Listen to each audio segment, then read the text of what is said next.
Socialism in Europe and the Russian Revolution.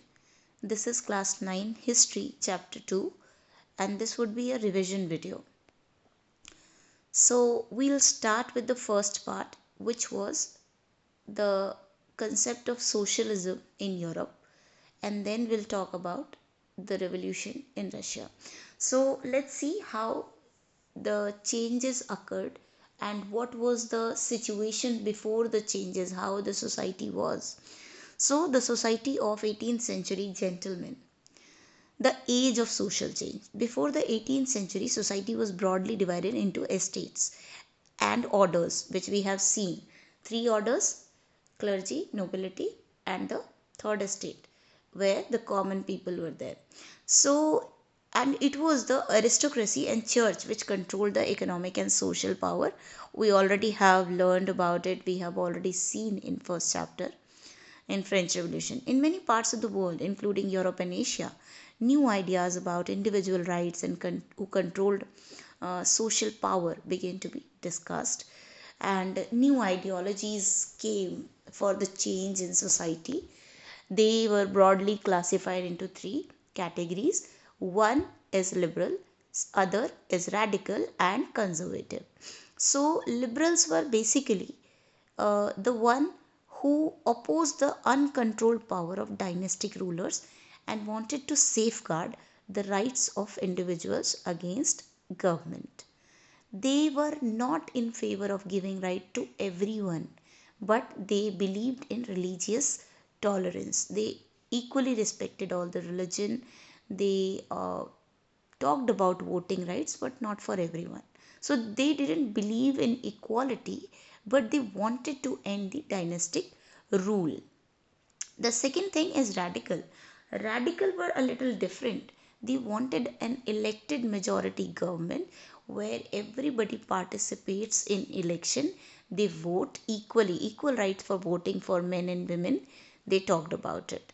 Then we talk about the conservatives who accepted the change, but they believed that it should be a slow process, following, respecting the uh, old rules and regulations made by the rulers. Then we see industrial society and social change. If we talk about industrial society, it developed in the time period of industrialization, which started from Great Britain, or you can say England. So at that time, in 18th century and 19th century, in the beginning, the industrialization process was very fast, rapid. And what is this process? This is a process where mass production is done through machines, and to run those machines they needed delicate and sophisticated and like very small and flexible hands to work. So that's why they involved women and children in this. Let's see. As industrial revolution occurred, it brought men and women and children to factories.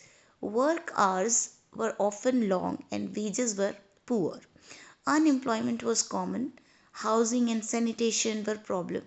Since towns were growing rapidly, liberals and radicals searched for solution to these issues. So there was some problem. Why? Because there were so many laborers working and they were not having proper condition to stay, because they all were working and living near, residing near the factory site, and their housing and sanitation condition was not good. Low wages were there, unemployment was there, because the seasonal production of certain goods, there was seasonal unemployment as well, and then working hours were less. Liberals and radicals believe in the value of individual effort, labor, and enterprise. If freedom of individual was ensured, if the poor child labor and those with capital could operate without restraint, they believed that society would develop. So they wanted everything to be working in a very fair manner, and that's why, so that the production becomes good and everybody has good condition. So they fought for it, and some nationalists, liberals, and radicals wanted revolutions to put an end to this kind of government established in Europe in 1815. So in 1815, you remember, after Battle of Waterloo, where Napoleon Bonaparte was defeated, and then old monarchy system was established. So they wanted to change this system. They didn't want the power to limit in hands of monarch. In France, Italy, Germany, Russia, they became revolutionaries and worked to overthrow existing monarchs. So they wanted change after 1815 also. Coming of socialism to Europe. So socialists were actually against private property and saw it as the root of all social ills of the time. They believed that if society as a whole rather than single individuals controlled property, more attention would be paid to collective social interest. So there you get the concept of socialism. It means the common ownership of resources of a country or nation or any territory. So this would only happen when there will be no private property in a large, or it like no accumulation of property in some hands. So they wanted these things. The socialists wanted these things, and this process of coming towards equal participation, equal ownership in the resources of a country is known as socialism. Basically, it was an ideology, a process. Okay, so who supported it? So there were some scholars, you can say. So one was Robert Owen. He was an English manufacturer, sought to build a cooperative community called New Harmony in Indiana. So in US, this cooperative society was formed. Let me tell you what is the meaning of cooperative society, where everybody, and you have learned it in 8th class also, when we learned cooperative sector industry. It means when people come with their resources together, and then with that resource they uh, produce certain things, and then equally they divide the profit. This is known as cooperative society. So Robert Owen first made this cooperative society, which is New Harmony in Indiana in US. Then Louis Blanc wanted the government to encourage cooperatives and replace capitalist enterprises, association of people who produce goods together and divided the profit according to the work done by members. I have only explained the same thing uh, in like 2 minutes ago. I told the same thing. So this is how the feeling of cooperation developed, and then cooperative societies support the ideology of socialism. Now there are some people who were like the scholars who had played a very important role bringing communism or socialism in Europe. So first you see the picture of Karl Marx. He said proletarians have nothing to lose but their chains. So proletarians are actually the vulnerable poor people, and they don't have anything to lose. And when they don't have anything to lose, they can um, come out from their like condition by breaking the chain of poverty, and they can move towards a better condition. So that is what is said by Karl Marx. He wanted workers to fight for their rights. And there is on the other side Friedrich Engels. He said from the first day to this, sheer greed was the driving spirit of civilization. So when you want to become a person um, who want to contribute to society, you think like this. Okay, so Karl Marx and Friedrich Engels added these other ideas to this body of argument. Marx believed that workers had to construct a radically socialist society where all the property was socially controlled, and a communist party. So this socialism and communism are having similar tone, or you can say similar concept. By the 1870s, socialist ideas spread through Europe. To coordinate their efforts, socialists formed an international body named the Second International. Before the Second International, earlier there was one more international, that was First International, and I think it was formed in 1864, around that time. So this was For the workers in England and Germany began forming associations to fight for their better living and working conditions. Now, let's talk about the Russian Revolution. The European socialism in Europe, we have learned, and this if impacted the society of Russia also. So, let's see how that impacted the society of Russia, how the monarchy system was abolished from Russia, and then how a communist society was established there. So, let's see the whole process. So, first, the fall of monarchy in February 1917 and the events of October are normally called the Russian Revolution. So, as I told you, these things when the complete change in political and economic condition occurs, that is known as revolution here. So, it happened, and let's see how it happened. So, what was the condition first when that was a monarchy? System, when there was a monarchy system of government, let's see. So in 1914, when the king was, or you can say the emperor was, Tsar Nicholas II, he ruled Russia and its empire. 85% population were agriculturalists, and Russia was a major grain exporter. Prominent industries were there in two areas: St. Petersburg, at that time it was known as Petrograd, and the other was Moscow. Workers were divided on the basis of skill, and metal workers were given more value. Women made up 31% of the factory labor force by 1914, but they were paid less than men. Despite divisions, workers did unite to strike work, stop work, that is the meaning. And when they disagreed with employers about dismissal or work conditions. In the countryside, peasants cultivated most of the land owned by the nobility, crown, and the Orthodox Church. So, we know that most of the land was controlled by church and nobility. So, the workers or the agriculturists were working on that land where they didn't feel any kind of ownership on the products they grew. So that was the situation, and Russian peasants were different from the other European peasants. Because why they were different?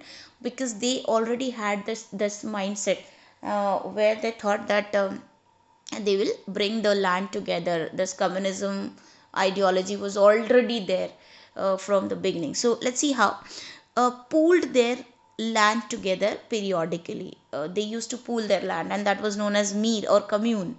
Their commune divided it according to the needs of individual families. So whatever product was there, they used to divide it according to the need of the families who grew product over there. Now, how socialism came into Russia? What was the process? Let's see. All political parties were illegal in Russia before 1914. So when we talk about 1914, why we are talking about 1914? Because before that, everything, because after that war started, and we know that first world war started after that, so that's why we are talking about 1914. So before that, all parties were illegal because monarchy system was there. The Russian Social Democratic Workers' Party was founded in 1898 by socialists who respected Marx ideology. Karl Marx की बात हो रही है यहाँ पे. It had to operate as an illegal organization, and socialists in the countryside formed the Socialist Revolutionary Party. So there were two parties. One was the Russian Social Democratic Workers' Party, and other was other was Socialist Revolutionary Party. Social Democrats disagreed with Socialist Revolutionaries about peasants. The party was divided over the strategy of organization. Vladimir Lenin, who led Bolshevik group, thought that in a repressive society like Tsarist Russia, the party should be disciplined and should control the number and the quality of its member. So this party, which is the other one, which Socialist Revolutionary Party, it was divided into two groups. One was controlled by Vladimir Lenin. Later it became Bolshevik group, Bolshevik party, and other of this was Menshevik group, where they kept their party open for everyone to join. Okay, as it happened in Germany. Next, a turbulent time. So what was the turbulent time? We are going back in the history. 1914, why till 1914 we have understood everything? Because that was the war time, like when war started. But now we are going again back in date in 1905. What happened at that time, and what changes it brought to the political system of the country? Let's see. In the year 1904, the prices of essential goods rised. I mean, rised? No, it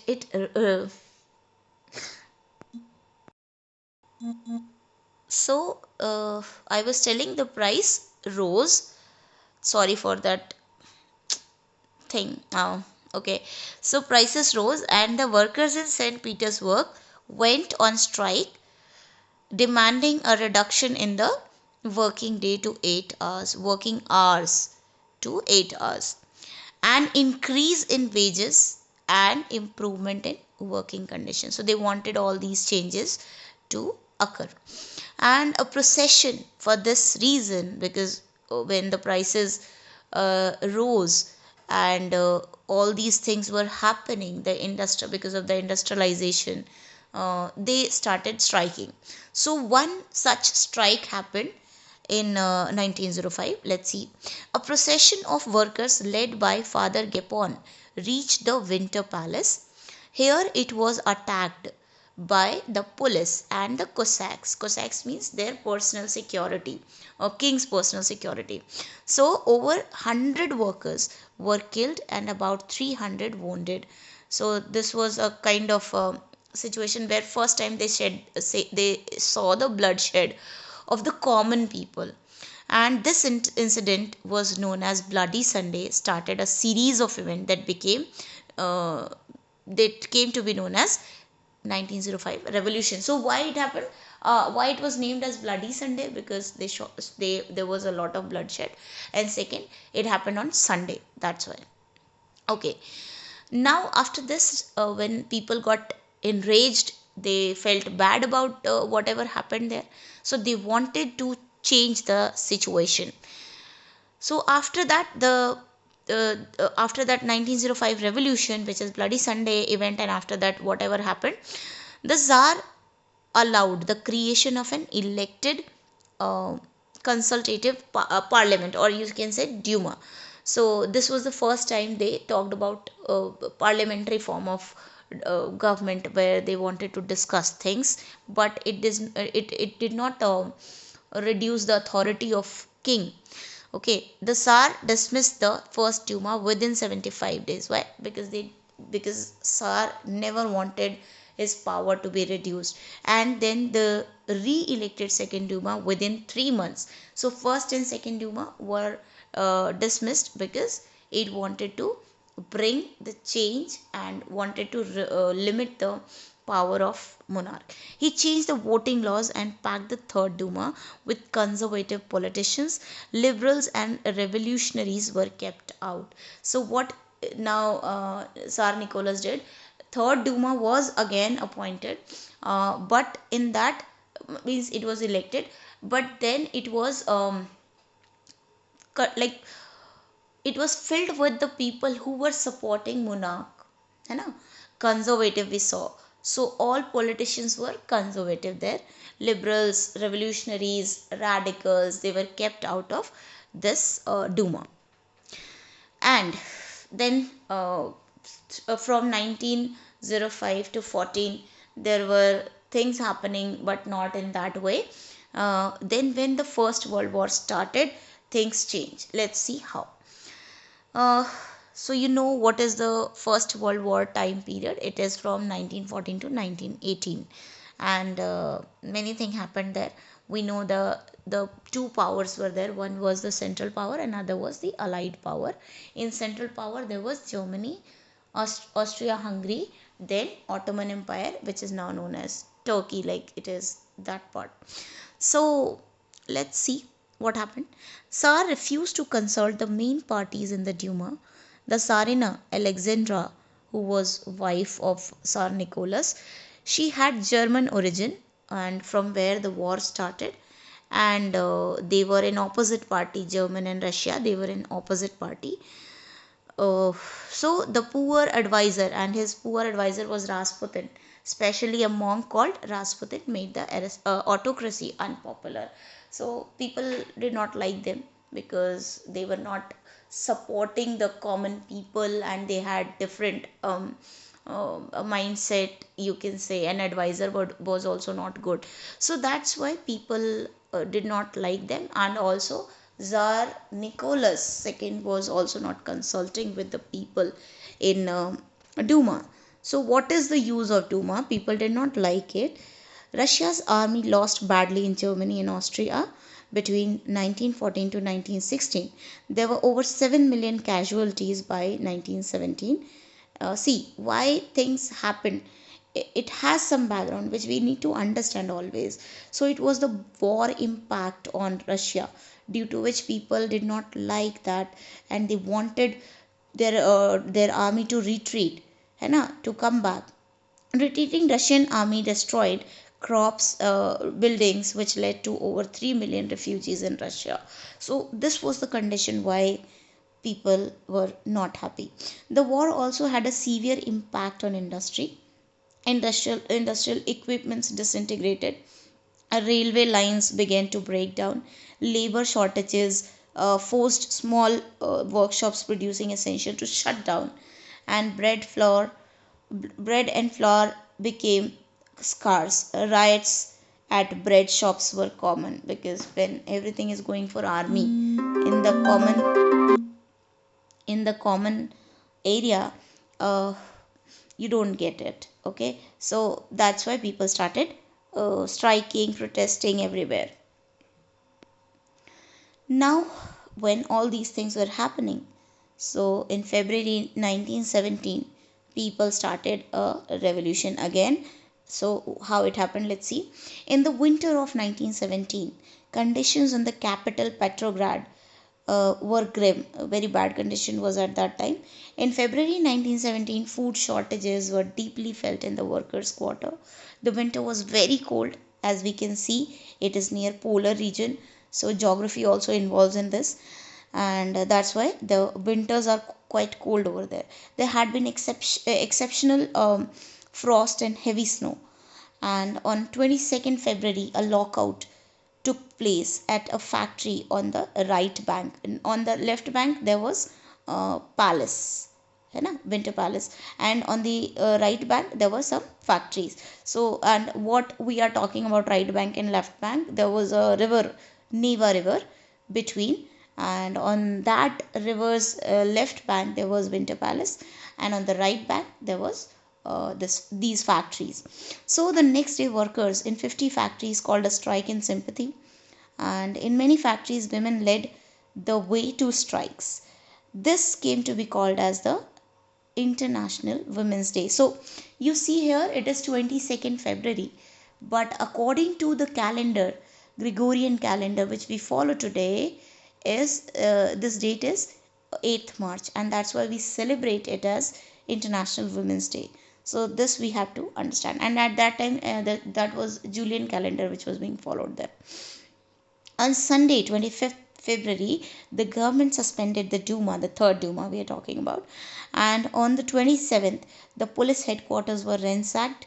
The cavalry refused to fire on the demonstrator. An officer was shot at the barrack of a regiment, and three other regiments mutinied. We have talked about mutinies in our 8th class modern history, 1857 wala revolt. So there it happened. So here also, voting to join the striking workers. By that evening, soldiers and striking workers had gathered to form a Soviet or council. So Soviet means council, where people are gathered together. This was the Petrograd Soviet. Okay, people gathered in St. Petersburg. So, and that was like gathering, that's why it is known as Petrograd Soviet. Don't get confused with such words. Tsar Nicholas II followed his commander advice and abdicated on 2nd March. So while seeing all these things happening, revolution and everything, so the advisor of Tsar Nicholas said that you should leave your throne now. So he abdicated on 2nd March. Soviet leaders and Duma leaders formed a provisional government to run the country. So you can see that they threw out the monarch here, and now a provisional government, you can say, the parliamentary form of government which is going to be created. So it has been created by Duma leaders and Soviet leaders.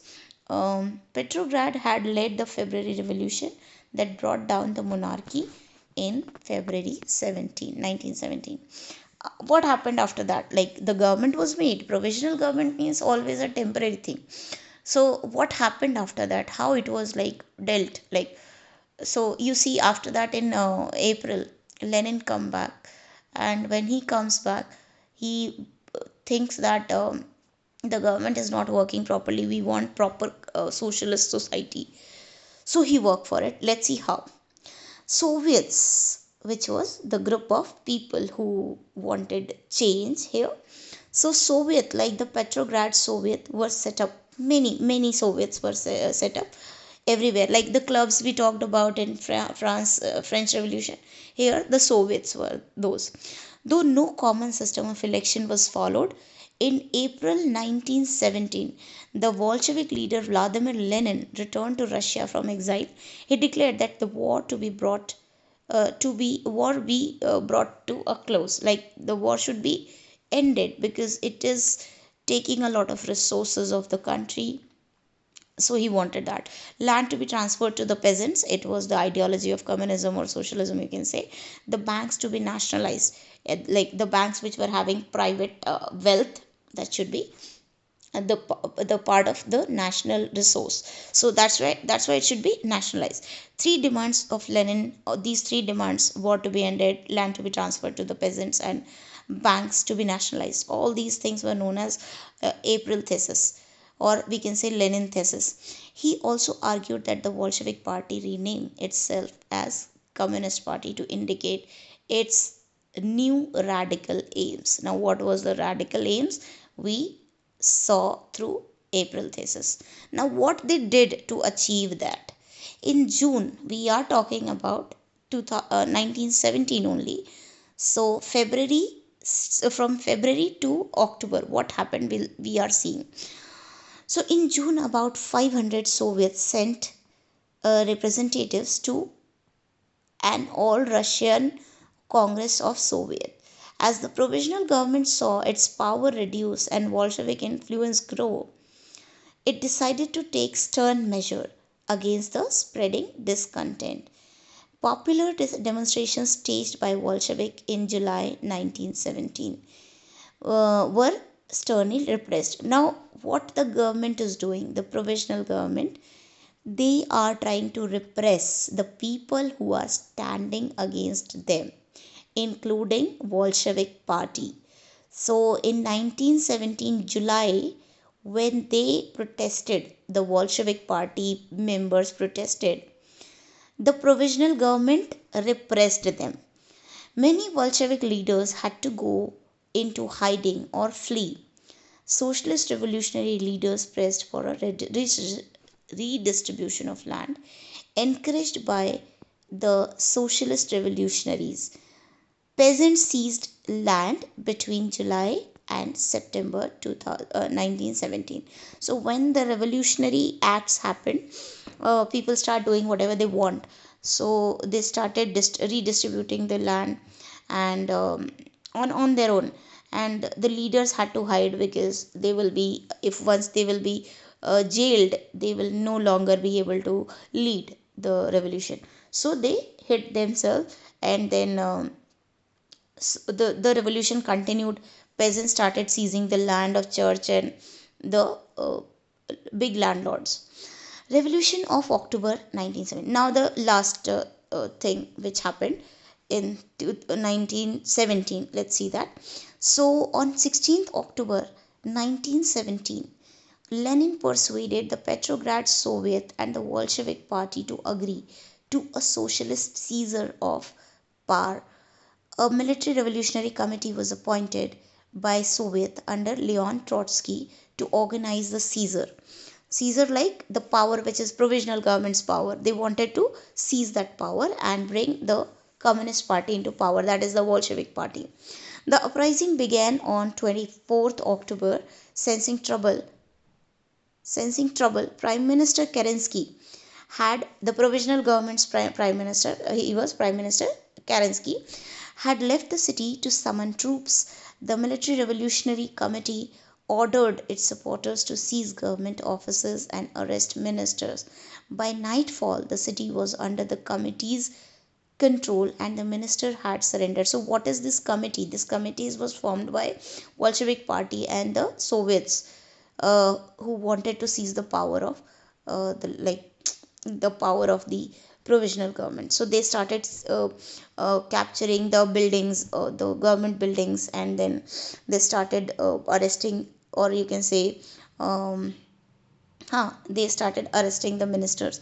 At a meeting of a all Russian Congress of Soviets in Petrograd, the majority approved the Bolshevik action, and by December, the Bolshevik controlled the Moscow Petrograd area. So this is how they controlled, the Bolshevik Party controlled the government finally. But this was not accepted, because after Lenin came into power, there were some conflicts. Let's see about those conflicts. What were those? So the Bolsheviks were totally opposed to private property. They didn't want any kind of private property, because they supported the ideas of socialism. Most industries and banks were nationalized, as they thought that they would be doing, or you can say the propaganda they had before the being in government. In November 1970, they already nationalized the banks. Land was declared social property, and peasants were allowed to seize the land of the nobility. In cities, Bolshevik enforced the partition of the large house according to the family requirements. See, the changes are quite uh, habitable. You can see the big houses are being divided as per the family requirement. Banned the old titles of aristocracy. The new uniforms were designed for the army and the officials. The Bolshevik Party was renamed. These were the changes which were brought after Bolshevik Party came into power. Bolshevik Party was renamed as Russian Communist Party. In November 1917, Bolshevik conducted the election to the Constituent Assembly but failed to gain majority support. Why it happened? Because there were many people who were supporters of monarch old system, you know. In January 1918, Lenin dismissed the assembly, and in March 1918 made peace with Germany at Brest-Litovsk, that is the place over in Russia, and he joined hand with Germany. I think this was the reason. And now next part is, the Bolshevik became the only party to participate in elections to all the Russian Congress of Soviets, which became the parliament of the country. Russia became a one party state. From here only one party was there, that is the Russian Communist Party, or we can say Bolsheviks. The trade unions were kept under party control. The secret police, which was known as Cheka and later OGPU and then NKVD, punish those who criticize Bolsheviks. So whenever you will see throughout the history, whenever somebody gets the power, they start they bother to like control it for a longer period of time, and in that they start suppressing other parties, and even their own idea they are not following. So here also that happened, and because of this, because they started uh, seizing other, or we can say making illegal other parties, and only one party was there to participate in election, or such kind of situation was there, due to which civil war took place. Civil war means always when a war happens in a country, within a country, between two or three parties. So what happens, what happens after that, let's see. So non-Bolsheviks, socialist liberals and supporters of autocracy uh, condemned the Bolshevik uprising, because they were also behaving like dictators, or you can say as a monarch, they were controlling everything. So they did not like it. and other parties or groups, different ideology groups, they were also not liking it, and their leaders moved to South Russia and organized troops to fight with Bolsheviks. The red, now you were seeing the theme of the slides all over red, red, red, because the Bolshevik, the Labor Party color is red. During 1918 and 1919, the Greens, Socialist Revolutionary, and Whites, who were the pro Tsarist, controlled most of the Russian Empire. They were backed by foreign forces who were worried at the growth of socialism in Russia. As these troops and Bolsheviks fought a civil war, looting, banditry, famine became common over there, and supporters of private property among whites took harsh steps with peasants who had seized land. So everything is reversing here. Whatever the peasants did, now these people who are repressing a Bolshevik party, or they are against Bolshevik party, they started doing the same thing with them. The whites, basically the pro-czarist, they started seizing the land of peasants. They started taking it back. Such actions led to the loss of popular support for the non-Bolsheviks, and by January 1920, the Bolsheviks controlled most of the former Russian Empire. So you saw here, first Bolshevik party was not supported because they were becoming dictatorial. And later, when the civil war started and pro-Tsarist started doing harsh actions towards those people, the farmers, because most of the population was farmer over there, so they were again in support of Bolsheviks. So again, this Bolsheviks controlled the power, the Russian Empire. The most non-Russian nationalists were given political autonomy in the Soviet Union. So that Russia which we see today is a small part, है ना? There were many other countries attached to it, and they were given the political autonomy in their area because there was non-Russian government created from the Russian Empire in December 1922. So in 1922 it became a from the empire to a country, but it was the USSR, not the Russia. Okay, Russia it becomes after 1991. Later it becomes, and in the beginning it was the Russian Empire. So after 1922 it became the USSR. Okay, so this is how it ends, but how it impacted the world, we'll see. A process of centralized planning was introduced. Okay, abhi we are talking about Russia only. So after Lenin there was Stalin, and they started a collectivization process where they used to collect the land together and they used to redistribute the profit according to the need of people. So a process of centralized planning was introduced. 5-year plan which we have in India also, we had in India also till 2015. Later it was stopped. Like now it is the work of it is done by Niti Aayog. So 5-year plans were made, and these 5-year plans had an objective. They had certain objective to achieve in 5 years. So yes, it was economic also, social also. So there were some targets, and the government fixed all prices to promote industrial growth during the first two plans. Within the 10 years of the time period, centralized planning led to economic growth, and because of the centralized planning, economic growth took place, and it was successful there. And that's why our leader, you can say the first prime minister Jawaharlal Nehru, took the inspiration from there, and we started the 5-year plans in India also after independence. And socialism's impact is also there in India, because you see the you can say the preamble, in that we have this term socialist, and we are a socialist secular country. So yes, this is the impact you can see. And however, rapid construction, new cities came into being, factories, rapid construction led to poor working conditions. Again, the effect of all this was uneven, though since government resources were limited. So yes, now we will be talking about Stalinism and collectivization. So the period of the early planned economy was linked to the disaster of the collectivization of agriculture. The government fixed prices at which grain must be sold. In 1928, party members toured the grain producing areas, supervising enforced grain collection and raiding kulaks. Kulaks were actually the big peasants, or we can say well to do peasants, rich peasants. All shortages continued. The decision was taken to collectivize farms, which was happening from the beginning in Russia. They used to pool land, but now it is being done by the government. From 1929, the party forced all peasants to cultivate two collective farms which were known as kolkhoz. The terms are important so you can learn these.